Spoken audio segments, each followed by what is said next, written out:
Welcome to another episode of SpitBallin. I'm your host AJ, and alongside me as always is my co-host Christian. And on this episode of the show, we will be talking about some of the major contract extensions that happened this past week. We'll also be discussing some of the drama that has transpired in the NFL world, mainly with the New York Giants. And then we'll be diving into the NBA Conference Finals and the All-NBA, All-Defensive, and All-Rookie first teams that have now been released. You can listen to SpitBallin at most places you find your podcasts, such as Apple Podcasts, Spotify, and YouTube. You can also find us on social media, on Instagram, Twitter, or TikTok, under the handle @PodSpitBallin. That is @POD Spitballin. And to jump right into it, we're going to start with some contract extensions. We see the biggest one of the week, Matthew Stafford, get extended for another year for $55 million. It's a big number, but if you really look at it, that's money that they were not spending this year, and they spend it on Matthew Stafford. Matthew Stafford is coming off an MVP season, and the Rams are right in the position after some of their off-season moves, getting Trent McDuffie, and I guess drafting Ty Simpson, see if he is the future. They are poised to make a run again like they did last year. Obviously, they did lose to the Seahawks in the NFC Championship. I do believe the Rams will be right back in the NFC playoffs. Will they make it as far to the championship again? We will have to see. But I think this is a great deal for the Rams just because you're keeping your superstar quarterback happy, and that is the number one priority right now for the Rams. Christian, what do you think about the deal for the Rams and for Matthew Stafford? I mean, yeah, it's just a big bonus for another year to make sure they have him, at least because I don't think he's lasting more than I think what his contract's going to be, which is 2 years. Personally, I think he'll retire before that happens, but I mean, it's just a pay raise for him. Just one MVP, so it's only fair. It doesn't really affect Ty Simpson at all either, to be honest. Exactly, yeah. It's just a bonus for showing appreciation for last season and hoping that makes him even more excited for this upcoming season, and exactly does not really impact Ty Simpson at all. But we'll see. Hopefully Matthew Stafford will be a good mentor for Ty Simpson coming off his MVP season and heading to the team that Matthew Stafford played for before he headed to Los Angeles. The Detroit Lions bring back Jack Campbell. He was not a free agent yet, but he was ready to be one next year. And they bring him back on a 4-year, $81 million deal. Some would say that's a bit of an overpay for Jack Campbell just because he is very good, but that is extremely top linebacker money. However, with the loss of Alex Anzalone in free agency, the Lions needed to lock down their young linebacker, and I think this is a great signing for them. I'd give the contract a B, though, just because it is a bit of an overpay. However, you get your leader on defense, and you keep him now for the next 4 years. It was a free agent that a lot of teams were very interested in if he were to hit free agency next year. However, that will not be the case anymore. He is a Lion for the next 4 years. Christian, what do you think about this extension for the Lions and Jack Campbell? It's definitely well earned for Jack Campbell. He's turned up his game a lot since his rookie year when he showed a little promise, and then now he's an elite linebacker. He was first last year in, I think, run defense for linebackers, which is huge. And like you said, losing Alex Anzalone sucks, but having Jack Campbell, that locking him down, there is no option in the 4th or 5th years. It's just straight 4 years. So it'll be interesting to see what would happen after that. But yeah, they had to keep him. He's elite, so. Exactly. He's been elite so far in his career, and there is no option. So they had to lock him down. He would have been a free agent. So it's a great move to get ahead of that and make sure he does not hit the open market where other teams could have even offered him more money. And to round out some of the major contract extensions that happened this past week, not a significant one, as I'd say Matthew Stafford or Jack Campbell. However, the games do come down to kickers a lot, and we see one of the best kickers in the NFL get a 4-year extension worth $28 million with the Pittsburgh Steelers. Chris Boswell is most likely retiring with the Steelers, is what I think this contract is.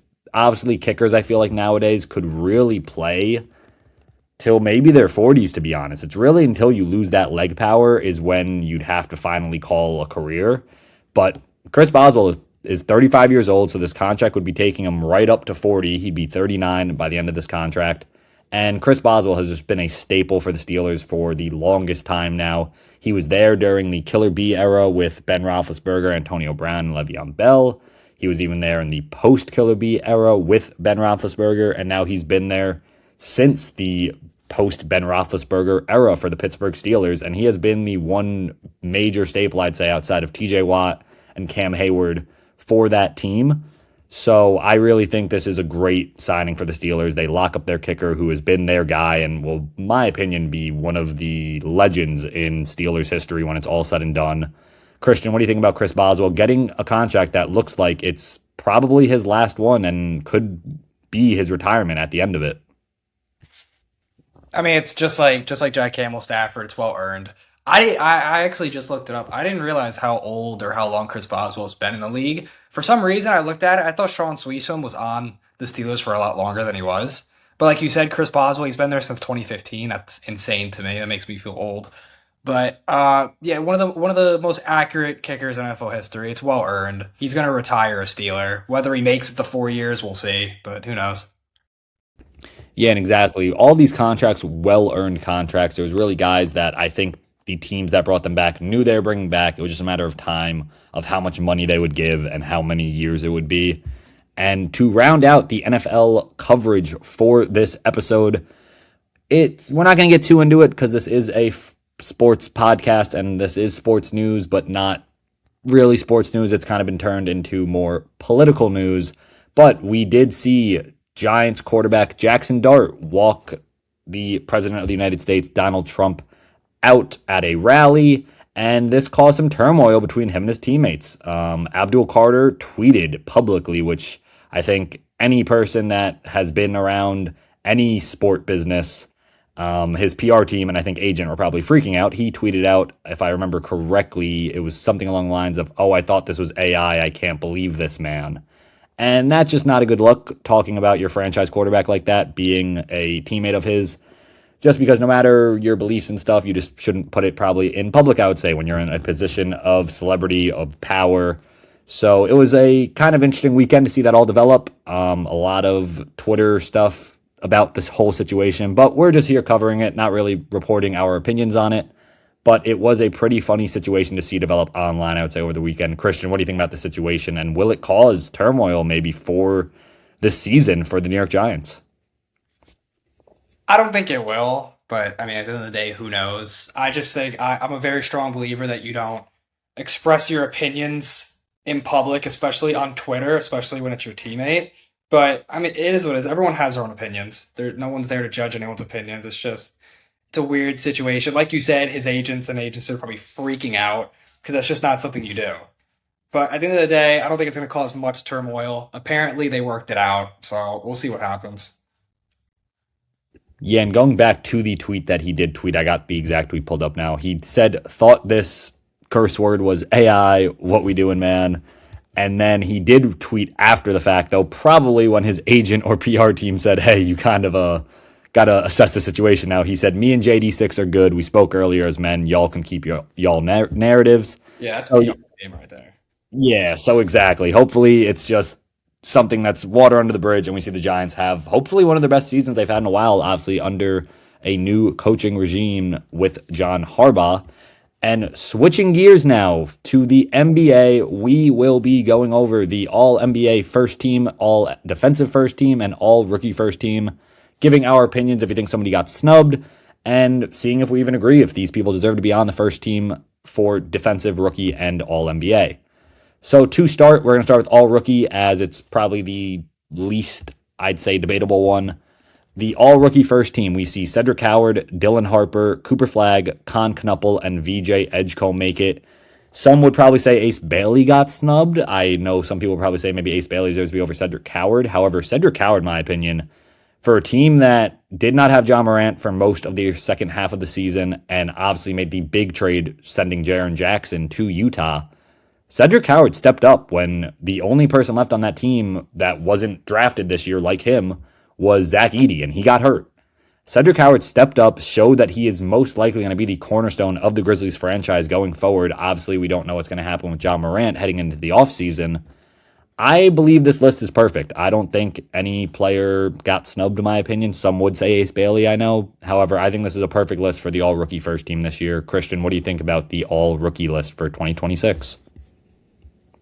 I don't have a problem with it. Cedric Howard, he wasn't really a guy I knew coming in. It was kind of over the span of the season. It's like, wow, he's actually playing well with how Memphis is. Memphis is kind of a dog pile now. It's just weird how all their players are just they're getting traded, they're leaving, the whole John Morant situation. I'm not gonna say snubs, but there's no big men here. It's all just guards, forwards. I mean, Derek Queen could have been one. The guy from Sacramento, Maxine, I don't even know how to say it, Raynaud, he actually had a decent year. He was a second round pick too. He was a second team, but no snubs. I mean, they're all good players. I do agree with you on the Maxime Raynon and Derek Queen picks. They definitely could have made all rookie. I would say Maxime Raynon, though, kind of did develop towards the end of the year, so maybe just didn't do enough the entire year. And then kind of Derek Queen, the exact opposite, really exploded onto the scene to start the season, then kind of slowed down. But yeah, I agree. Those two guys that definitely are deserving of it. And we'll see what they do next year in their sophomore seasons. And heading to the all defensive teams, we start the list off with Rudy Gobert, followed by Derek White, Chet Holmgren, Ausar Thompson, and Victor Wembanyama, the reigning Defensive Player of the Year. I also think this list is pretty spot on. I would say maybe the only one I would maybe say doesn't deserve to be there is Chet. I feel like Chet is a very good defensive player, don't get me wrong. However, I do feel like maybe Bam Adebayo deserved first team or even like Luquence Dort. I don't think Bam Adebayo, though, even made second team, if I'm not mistaken. He may have. I know he did. I just checked. He did. So I would say Bam Adebayo or even Scotty Barnes, I think, actually had an extremely good year defensively. Definitely Scotty Barnes, I would say. Yeah, so I would just say that's the only person I say doesn't really deserve to be on first team. Rudy Gobert, I mean, as many people want to slander his offense and slander him for some reason, I feel like his whole career he's been slandered. He is probably the best defensive center since he's been in the league. This guy has won multiple depoys and definitely deserves to be on defensive team. Obviously, Victor Wembanyama winning his first depoy, now being on the all-defensive first team. Ausar Thompson, he can't score the ball for the life of him, I feel like, but he is a lockdown defender, so if you put him around offensive scorers, it'll work. And then Derek White has also been a consistent, very good guard at defense for the Celtics. So I would say, yeah, my only person, I would say Chet Holmgren. I feel like Bam Adebayo or Scotty Barnes deserved it over him. Christian, outside of those two, do you think anybody else deserved it over Chet Holmgren or anybody else on the list? You can make a case for Mobley, but I would say mostly Scotty. The fact that Scotty Barnes isn't first team is kind of crazy to me. Like Chet, like he's a good. I think Chet's a perfect like second teamer, personally, because you already have two bigs with Victor and Rudy. That isn't that the way the format used to be? It used to be by position, not just by.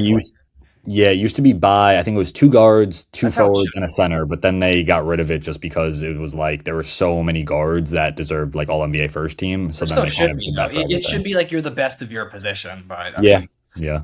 but it's all right. Like you said, Asar Thompson, he can't score for the life of him, but he's a good defender. So Yeah. Yeah, and then shifting to the last All NBA, the All NBA first team, we see Victor Wembanyama on it for the first time in his career, followed by Cade Cunningham, Shai Gilgeous-Alexander, Luka Doncic, and Nikola Jokic. And I would say this is a pretty perfect list. The people that were on the second team, I'll go over just for people that you could say got snubbed, were Kevin Durant, Kawhi Leonard, Donovan Mitchell, Jaylen Brown, and Jalen Brunson. The only person I'd say I'd maybe, but I don't know who I'd put him over, to be honest, is Kawhi Leonard. Kawhi Leonard had a very quietly, in my opinion, but then it finally erupted, I feel like, towards the end of the season. Best probably season of his career in a long time. Not the best season of his career all time, but this is probably his best year on the Clippers, I'd say.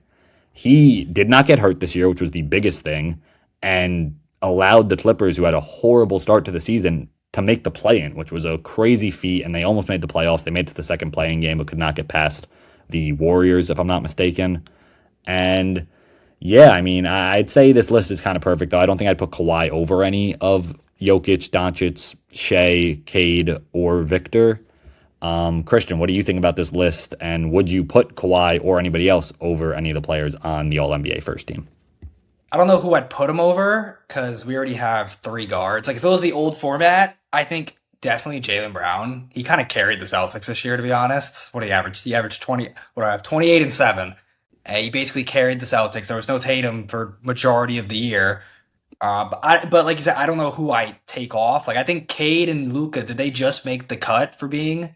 I think I think they they just made the cut. Yeah, they did like the not protest is the wrong word, but they did the appeal. They appealed. They did not have the game requirements, but they appealed the like game requirement rule because they technically played not even technically. I'm pretty sure him and Cade both played more minutes than Victor Wembanyama, but Wembanyama got the game limit, so that was like a whole thing. I think that's also something that needs to be maybe just retooled because I do really like that rule that exactly you should not be eligible for MVP, let's say, if you play 40 games in a season. It's like, okay, so your numbers are completely different than the other people who played the whole second half of the year.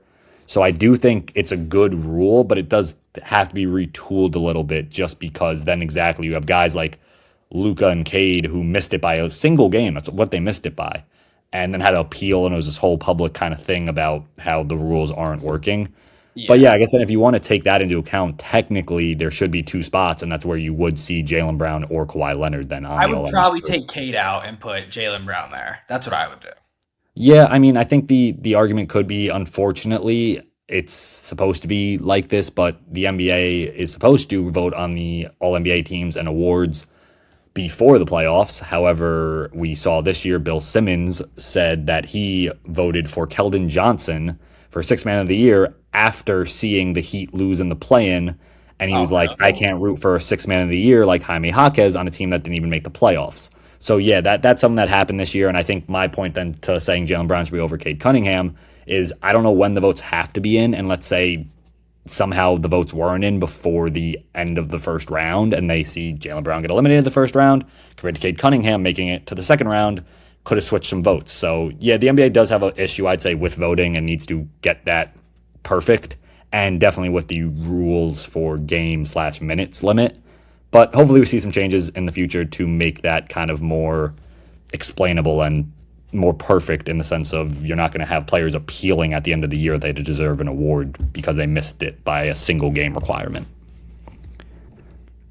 But moving on to the ongoing NBA conference finals, we see the Knicks go up 3-0 on the Cleveland Cavaliers, and the Thunder, who play tonight, are currently up 2-1 on the San Antonio Spurs. Before we get to that series, heading back to the Knicks, who just went up 3-0 in Cleveland against the Cavaliers. I mean, the Cavaliers just, I thought it myself when they traded for James Harden. It was really more of a Darius Garland just was not working out, it seemed like, for them, and they wanted to get as much value as they could for Darius Garland, which is James Harden. I think it was a good trade value-wise. However, having Donovan Mitchell and James Harden on the court at the same time, you have two guys that could give you 20 points a game. However, they'll each let up 20 points a game. You don't have great defense around them. You do have Evan Mobley and Jared Allen at the bigs, but then they don't have that small forward position perfect, which I feel like they've been searching for since Donovan Mitchell's got into Cleveland. And now you just weakened your guard position defensively. I don't think Darius Garland is a much better defender than James Harden. However, James Harden just is not a good defender. So they have had a serious problem guarding Jalen Brunson, where we've seen James Harden guarding Jalen Brunson, where he should not be asked to do that. That is not James Harden's job to guard Jalen Brunson. It should be whoever your best defender on the court is at the guard or small forward level. However, they don't have that. So Harden is tasked with this. And I think that is one of the main reasons why we see the Knicks up 3-0. And I think the Knicks will end up sweeping in Cleveland. And we will not see the Knicks back at MSG until game 3 of the NBA Finals. Christian, what do you think about this series, and do you think it'll be a sweep, or do you think it'll go further? I think the Cavs lost the series in game one. It's very similar to what happened with Cleveland in 2018. I mean, it was a while ago with the J.R. Smith blunder. Cleveland was up in that game, and the whole blunder happened. Warriors came back. They ended up losing in overtime, and then they got swept. I genuinely believe, as someone who's played sports, when stuff like that happens, when you're a Cleveland team that's up 22 in the Garden, you seem untouchable. The Garden was silent as a peep, and then all of a sudden, Jalen Brunson goes on his run. Donovan Mitchell and James Harden disappear, like the narrative was for them the past seasons, the past playoff runs. I thought Donovan Mitchell was turning a leaf this year until game one happened, the final 4 minutes. And ultimately, as an athlete, you can't really come back from that. Like, you, in your head, it's like, wow, we could have took game one at the Garden, and now it's over. I think this series is going to be a sweep, like you said. The Knicks aren't going to play at home till game 3 of the NBA Finals. Yeah, blowing a 22-point lead in game one exactly was where they lost the series. You cannot blow that lead. And especially, I don't even really blame it on the players as much as people do. It's coaching. You're up 22. If the Knicks go on, which they did, they went on, I want to say it ended up being like, I think it was like a 23 to like 6 run or something. Yeah, it was. However, when they went on, I think they went on an 8-0 run at first. Timeout. Get your players locked in. There were, I think, 4 minutes left maybe when that was the run. And you have to say, hey guys, like we're up. We're on the road. We can, like, obviously you want to win as many games as you can. But when you steal one game on the road in NBA playoffs, that's all you realistically have to do. It's like you win this game, hey, we want to win game two, but if we don't, we're heading back to Cleveland 1-1. That's the goal when you're the non-favorite, I'd say, in a playoff series. So that was definitely their blunder, and exactly very similar to that J.R. Smith situation back in 2018. And yeah, I think it will be a sweep. We will see them back in the Garden for the first time in the NBA Finals in Game 3 for the New York Knicks. And I guess enough talk about the team that won't be in the Finals, according to me and Christian. The Knicks, they look unstoppable. The Knicks have dominated the playoffs this year. They sweep the 76ers. They look like they're going to sweep the Cleveland Cavaliers, and they went to 6 with the Atlanta Hawks. However, my only thing with the Knicks is exactly what I just said. They swept those teams. Realistically, the 76ers and Hawks were fringe playoff teams. They barely made the playoffs. The Sixers were actually in the play-in. They now get a Cleveland team who realistically just, I also think, is not lucky to make the conference finals. You know, it does take skill and grit to get to a place like this in the NBA playoffs. However, it is definitely not the best opponent to verse. So I do think the Knicks will make the finals. They will dominate the East as they have. However, heading to the next series over in the West, they will have to play the winner of the Thunder or Spurs. And I don't think that will be a great matchup for the Knicks as much as they've had success just playing the East. The Thunder are up 2-1 against the San Antonio Spurs. It is game 4 in San Antonio tonight. I do think the Spurs will take this game. I don't think they lose 2 games on their home court, just like how the Thunder did not lose 2 games on their home court. I think this will go back to OKC 2-2, and I do see OKC winning it in 6, though. However, I see them ending it in San Antonio. I think they will go up 3-2 at home and then end it in San Antonio. The Thunder, I am a big SGA guy. I do really like Shea. I loved, I'd say, the way he played, because now it is getting to a point he flops almost on every shot. However, I don't blame him as much as everybody on social media blames him that he's just a flopper and ruining the game. He knows the rules. That's what he's doing. He's playing to the rules and knowing if he does this type of motion or he, waves his arm that way or falls back this way when he's shooting a shot, he knows that he'll probably get a whistle. And that's a big thing in the NBA that needs to really just be, I'd say, looked at and addressed, almost like when we were talking about the All-NBA eligibility. There's a lot of stuff in the NBA, I think, and especially the draft lottery that we spoke about on previous episodes. There's just so much in this league that needs to be fine-tooled, and then it'll be perfect. And flopping and foul baiting is definitely one of those. Christian, what do you think about SGA's play so far in this series with the Spurs, and who do you think will come out on top of this series? I've always liked SGA before all the everything that's been at least the past 2 years happened with him, all the flopping and everything. I never thought much of it, but watching this playoff series, like you said, he knows the rules. Unfortunately, the NBA put in, I don't even know when it was, a few years ago, you get texts for flopping, and apparently with the Thunder, that goes out the window. That's not just with the SGA, it's with the entire Thunder team. It's very bad. I think it's terrible for basketball. It's terrible to watch. It's very unfair to the Spurs, who I think, even if they lose, I think they're the only team that has a chance of beating the Thunder. I think they match up with them well. I think they have a good enough team. I think they have good enough coaching staff. And like you said, SGA, he's still one of the best players in the world, even if you take away all the flopping. But I think it's gone to a point where it's unwatchable. I understand if you're a Thunder fan, you're loving it, but everyone else, it's unbearable at this point. I completely agree with what you said in the sense of it's unwatchable. It really is not like, and that is where I'll say, and obviously we're not going to get into a LeBron Jordan debate right now, but where people who say Jordan is the GOAT, that is when basketball is basketball, and you did not see so many flops and so many foul calls like we're seeing in today's game. And exactly, it's just unwatchable and becoming bad for the game. I think the NBA realistically is probably, I'd say, having their I'm not gonna say worst year because I did see that this has been like a good playoffs for them viewership wise. However, I think with all it going to streaming, a lot of games being on Prime and even Peacock sometimes, and then just with the play that we've seen in the playoffs, I think the final, especially if the Knicks are in it, you're going to have a crazy amount of viewership. You're having the biggest team in probably the sport market wise in the NBA Finals for the first time in however many years. So viewership will be up, and that won't be a problem, I think, if the Knicks are in the finals.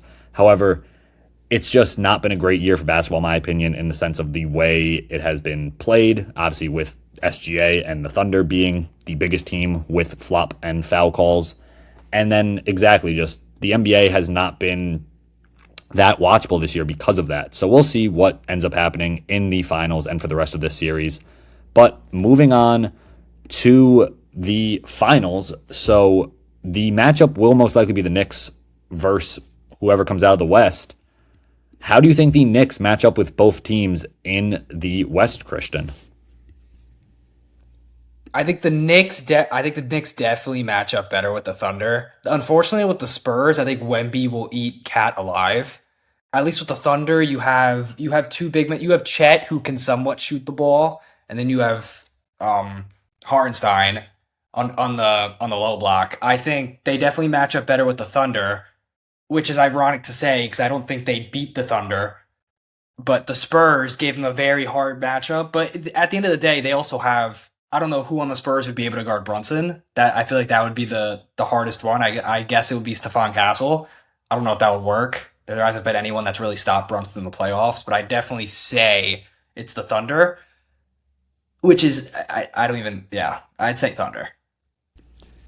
Yeah, I believe the Thunder definitely are probably the best matchup for the Knicks, exactly just because what you said, Wembanyama against Cat, I think will just be too much for the Knicks. However, exactly though, the Thunder could be the team between the Spurs and themselves that could lock down Brunson, obviously with Luquent Dort and Alex Caruso being probably the best defenders between the Spurs and the Thunder, I'd say. De'Aaron Fox, we'll have to see how he looks against Brunson if he has to match up with him. But that's another guy that could possibly guard him outside of Stephon Castle.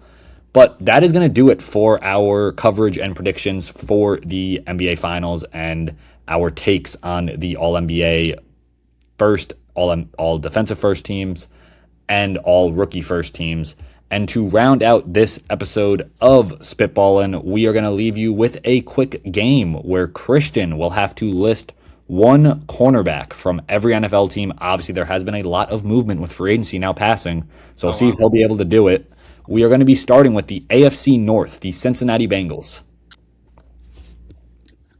I was not prepared for this. Let's see. That's the point. Bengal, DJ Turner. DJ Turner, yep. And then we will head to the Ravens. Nate Wiggins. Pittsburgh Steelers. JPJ.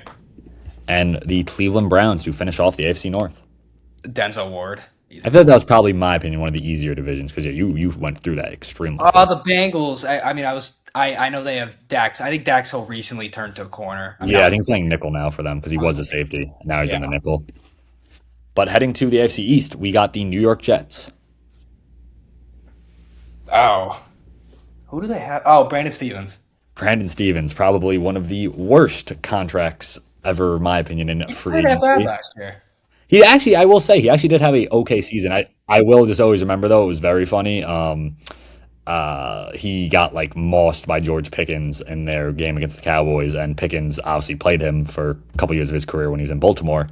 So Pickens, I think, had some choice words for him after that. So that was a pretty funny interaction this year between those two. And heading to the New England Patriots. Gonzo. Buffalo Bills. Hairston. Maxwell Hairston. Maxwell Hairston, yeah. I was thinking Christian Benford or Tre'Davious White. I guess he might not be. I could have said Benford. Yeah. And to round out the AFC East, the Miami Dolphins. Oh my God, who do they have? I thought I actually could not tell you a corner on the Dolphins They right just now. drafted Chris Johnson. They did just draft Chris Johnson, but I will say, I'm not gonna would lie. you get somebody currently on the I roster? don't know who is. I mean, he's currently on the roster. I Well, don't. like not from the draft class. Who do the Dolphins have? If you can, well, I'll let you have Chris Johnson. I don't know. I actually will say I'm looking at their current corners. Who's their top corner They besides? currently have. We'll give you Chris Johnson. They have outside of that Juju Brents, who I remember was a Colts first round the draft, Colts. and they now currently have, which I had no clue he was a Miami Dolphin now. Where was he? Jason Marshall. I did not realize he was on the Dolphins. I don't even got that. So yeah, they are struggling at corner definitely. So that is, we'll give you Chris Johnson. That was a good safety net. Are we straying away from rookies? Should I not say rookies? I'd say yeah. Let's just try to stray away from rookies. If you can't get one though, then we'll give you a rookie. The Tennessee Titans. They just signed Cordell Flott. They did just sign Cordell Flott, and the Indianapolis Colts. Sauce. Yep, and Jacksonville Jaguars. Travis Hunter, but I'll say Monteric Brown. I don't know if we're counting Travis Hunter. Travis Hunter, I think, is fully now converting to corner, so I'd say count it, but Monteric Brown obviously works because he is their full-time corner. And the Houston Texans to finish out that division. Stingley. And now heading to the last AFC division, the AFC West, the Kansas City Chiefs. Oh my God, I can't say Delane. Oh my, who do they have? I would say they've completely retooled their DB room. I know they have the 6th rounder from last year. I don't know what his name is. I don't know. You want to go with Delane, but I don't know who else they have. Well, a guy that used to be on the Miami Dolphins, a team that we also went with a rookie, they now have Kader Kohu. I guess they signed him. Oh, they do? Yeah, they now do have Kader Kohu. He's a Madden legend. He is a Madden legend. He's typically pretty good in Madden. They did bring Kyrie Elam. That's the guy I was thinking of when we were thinking Dolphins, but I knew he was on. I always remember him on Miami. Yeah, I did not realize he signed with the Chiefs. That's what I'm thinking of, though. They now do have Kyrie Elam, former, I guess, Bill / Cowboy. Infinity Stones. And then Noah Williams. Noah Williams, the one corner that has been on their team for a couple years now. I think he was there with like Trent McDuffie and has been there for a little bit. Oh, wow. All right. And heading now to the NFC, the Minnesota Vikings. Wait, NFC. Wait, what? Heading to the NFC. That was the cheat. What about the Broncos, Chargers, and Raiders? Oh, you actually completely got me there. The Denver Broncos. He was confusing. Certain. The Los Angeles Chargers. Oh, I know they have Dante Jackson. I don't think he's a starter though. Yeah, no, they have Dante Jackson though. I do. I will actually fact check you. I don't think he's a starter. Switched teams or not? We'll see. I don't think he did. I think he is still currently on the. I think he does start though for them. He definitely has to start. I would feel like. They do not have Dante Jackson anymore. Actually, what? So you know what though? No, they do. He is just their fourth corner on the list now. Okay, he's not starting. Okay. He does not start, but we'll give you Dante Jackson. Does not have to be a starting corner. Okay. And to round it out now, the Las Vegas Raiders. The only one I know is Eric Stokes. I don't know who else they have. Yeah, Eric Stokes. And now heading to the NFC after forgetting about the rest of the AFC West, the Minnesota Vikings. Isaiah Rodgers. The Detroit Lions. Terry and Arnold. The Green Bay Packers. Oh, Keyshawn Nixon. Their corner room is kind of weak now. I was going to say that is a very good call because that's the only one I could have thought of. I really could not tell you who is in there. The first name in my head was Jair for some reason. I was like, he's not on the They still have Carrington Valentine, who's been there for a little bit now. They brought in Benjamin St. Juice. And outside of that, though, those are their real. And they also have Brandon Sissy though now from the draft. But they did draft. Okay. Outside of that, though, yeah, Keyshawn Nixon is definitely the most notable one, I'd say. And rounding out their division with the Chicago Bears. Jalen Johnson. And heading now to the the NFC East, the New York Giants. Which one of these? Paulson Adebo. The Philadelphia Eagles. Cooper DeJean's a safety. Quinyon Mitchell. Cooper DeJean is now a safety for them. The Washington Commanders. Mikey Sanderstill. Mikey Sainristil, nice nickel back for the Commanders, and rounding out that division with the Dallas Cowboys. Uh, oh, they still have Darren Bland. They still do have De'Aaron Bland, who they are paying a lot of money for not much. Very I overrated. would You say. didn't hear it from me, though. He was, I'd say, properly rated with that whole interception season, but then exactly that was it. So you really The can't pay a same as guy. Trayvon Diggs, though. It's just a 1 year thing. Yeah, you can't pay a guy for being a ball hawk. That doesn't mean he's a good coverage guy, realistically.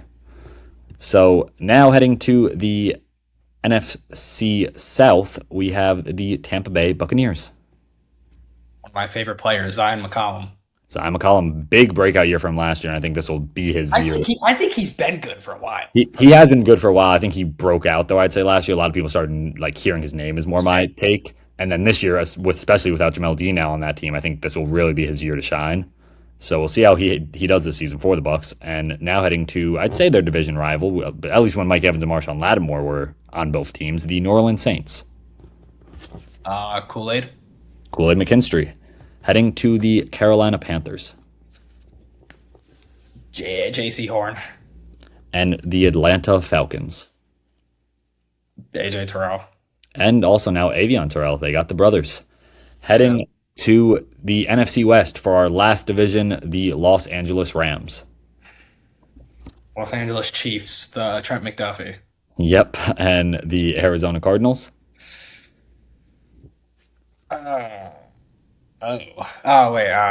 Will Johnson. I was about to say, there was one that I know outside of Will Johnson. I really could not tell you who else is in their corner room, to be honest. I feel like they don't have many great ones. They have Denzel Burke and Garrett Williams. Those are their other corners outside of Will Johnson that are notable. They have Sean Murphy Bunting as well. I guess that's kind of notable. He was pretty good for the Bucs when he was in Tampa Bay. And heading to Seattle now for the Seattle Seahawks. Josh Jobe. Josh Jobe. That is a solid one to say. I guess, is he playing corner, though, for them this year? Or is he converting to safety now without Kobe Bryant? Yeah, he's starting. He's starting? Okay, so he's taking what's his name's job? Who just left? What's his name? Oh my God! How do I? Kobe Bryant? I'm saying. Tariq Woolen. Rick Woolen. Yes, they lost both of them. I forgot they lost Rick Woolen to the Eagles. And the San Francisco 49ers to finish this off. I'm very impressed that you got all these teams. I didn't get all of them. Well, you got if we're not counting the rookies, but with the rookies, you got every team. I didn't get the Dolphins. Well, you got with the rookies, you did get them, so it is still pretty impressive, I'd say. The Niners, it's Lenore Diamador. Yeah, all right. So that is going to do it for this episode of SpitBallin'. As always, you can find and listen to the podcast on Apple Podcasts, Spotify, and YouTube. You can also find us on social media under the handle @PodSpitBallin'. That is @POD Spitballin'. And Christian did amazing on that game to end off the episode. Nice. So we are going to have Christian leave you now with one last spitball. The Spurs are making it to the finals. We will see if that comes to fruition. Game 4 tonight in San Antonio. We'll see if they can even up the series or if the Thunder will take a commanding 3-1 lead. And as always, everybody, keep spitballing.